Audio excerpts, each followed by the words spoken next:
Hello, dear friends. Welcome to That's English. In today's program, we're going to talk about accents.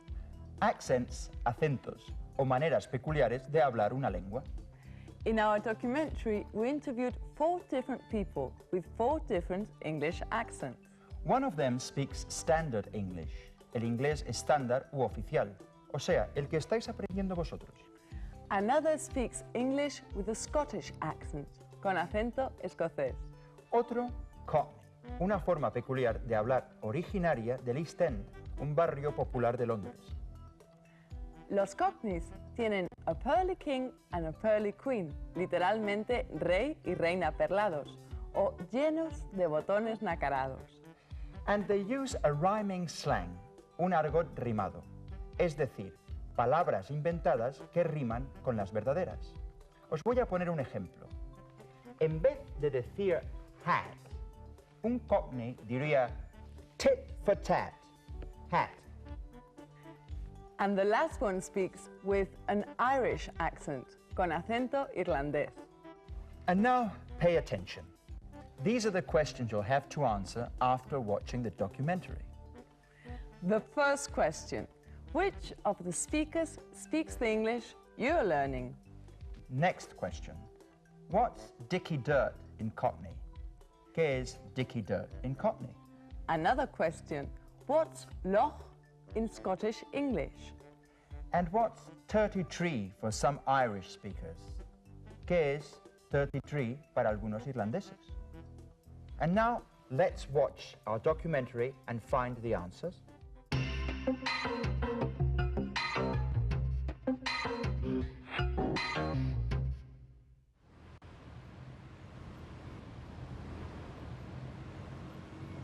Hello there, my name is Jeremy Vine and I come from London. I work here at Westminster as a political correspondent for the BBC. Hello, my name is Pat Jolly. I come from Sydenham, South East London. My name is Pat Burns and I live in Sneem on the Ring of Kerry in Southern Ireland. Hello, my name is Steve Rogers and I come from Edinburgh in Scotland. In English, a person's accent says a lot about that person. We can know where that person comes from or the social class someone belongs to. Jeremy Vine works as a political correspondent for the BBC. His English accent is a perfect example of the standard English or the Queen's English. It's the type of English which some educated people speak. I speak standard English. Some people might also call it the Queen's English. This type of English is spoken by a lot of BBC presenters. The BBC doesn't insist on any particular accent, but this kind of English is the kind you're learning.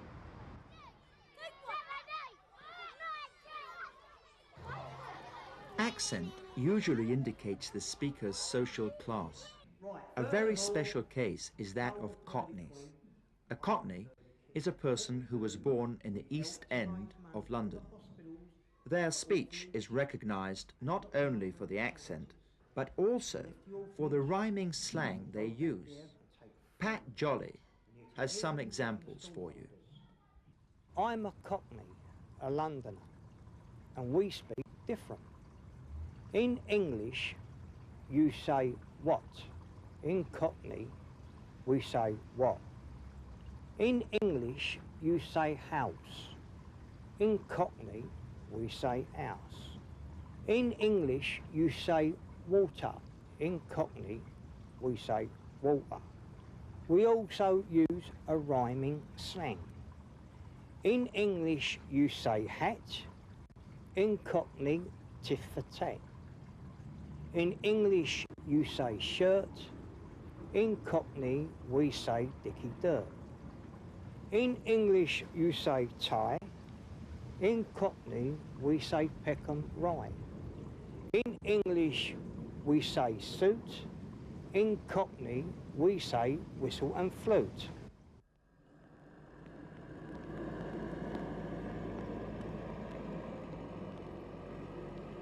Let's now listen to the sound of Scottish English. Steve Rogers is a bus driver. He lives in Edinburgh, Scotland's capital, and he's going to give us some examples of the way the Scots speak. Yes, I live in Edinburgh and I speak with a Scottish accent. In England, they would say away. In Scotland, we say awa. They would also say town. We say tun. And in England, they would say lake. In Scotland, we say loch.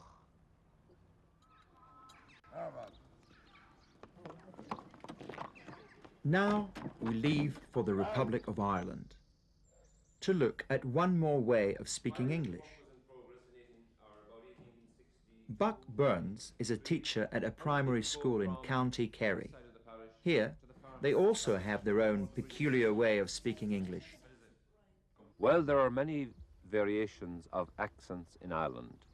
In this part of Ireland, in Kerry, if a person were saying, "The sticks and the stones are staying on the fence," that person might say, "The sticks and the stones are staying on the fence." Some Irish people have a difficulty with pronouncing the TH sound. People might say this, dat, dees and does, or 33 instead of 33. These are only 4 examples of different English accents. And to finish, we're going to listen to 4 speakers giving you the same advice in 4 different accents. Pay attention to the advice. Remember, watching That's English is interesting and very practical. Go for it. And remember, watching That's English is interesting and very practical. Go for it. And remember, watching That's English is interesting and very practical, so go for it. And remember, watching That's English is interesting and very practical. Go for it. Did you get the answer to our first question? Which of the speakers speaks the English you're learning? Let's see. I speak standard English. Some people might also call it the Queen's English. So it's Jeremy Vine, the BBC speaker. The word in standard English for dicky dirt in Cockney is... In English, you say shirt. In Cockney, we say dicky dirt. Did you hear that? Dicky dirt is shirt, camisa. The answer to what's loch in Scottish English is... And in England, they would say lake, but in Scotland, we say loch. Did you hear? It's lake, lago. And finally, what's 33 for some Irish speakers? Some Irish people have a difficulty with pronouncing the TH sound. People might say this, dat, dees and does, or 33 instead of 33. Now you know. 33 is 33. 33. Now it's time for our Play It Again, our sketch. Ya veréis qué dotes de adivina tiene Sara.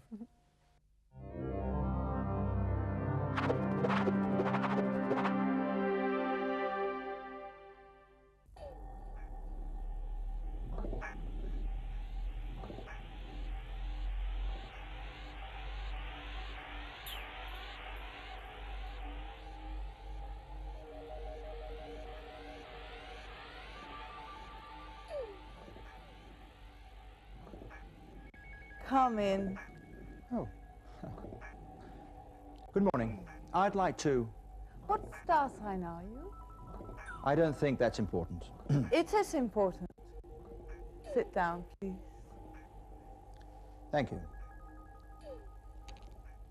Oh, well, if you're interested... Wait. Let me guess. You are very efficient and very patient. Well, I'm not impatient. And you're very careful. Well, that's true. I'm not careless. There is no doubt you're a Leo. No, I'm a Virgo. Certainly, Virgo, but influenced by Leo.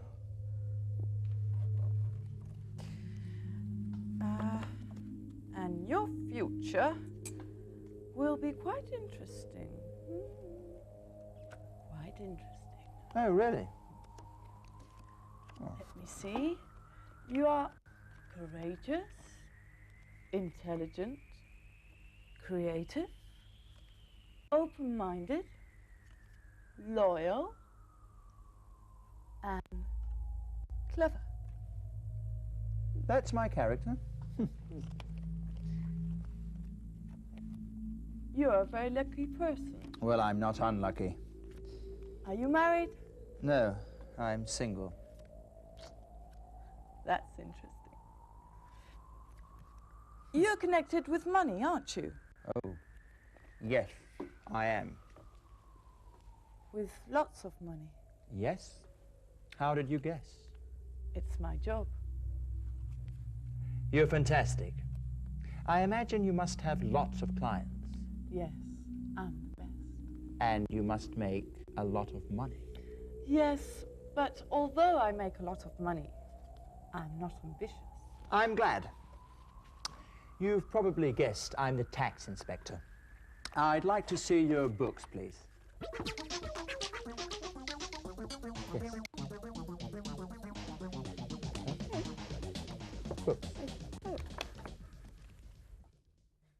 Mira que no adivinar que era un inspector de Hacienda. A tax inspector. Pues vamos a ver si nuestros amigos adivinan cuál es el sufijo o prefijo que hay que añadir a los adjetivos para que signifiquen justo lo contrario. Cuando repitamos fragmentos del sketch donde aparecen adjetivos, tenéis que rellenar los espacios con el adjetivo contrario. You are very efficient and very patient.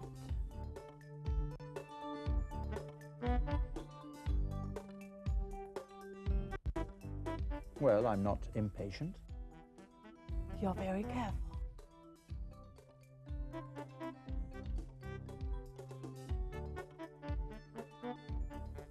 Well, that's true. I'm not careless. You're a very lucky person.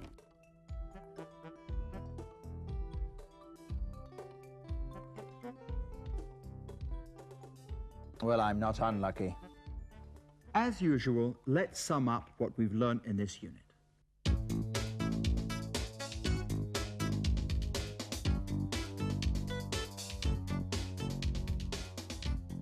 In this unit, we've spoken about horoscopes.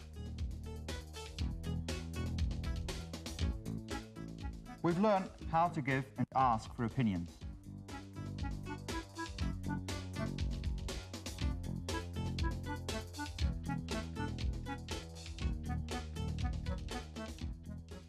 To express contrast with words such as although and however.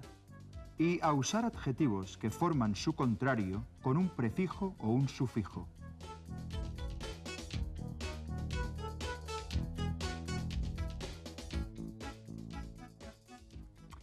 Well, it's time to say goodbye. Haces bien en despedirte, ¿eh? What does my horoscope say? Well, it isn't bad. You must be careful, but you survive. Don't pull my leg, Sarah. See you in the next program of That's English. See you soon. Bye.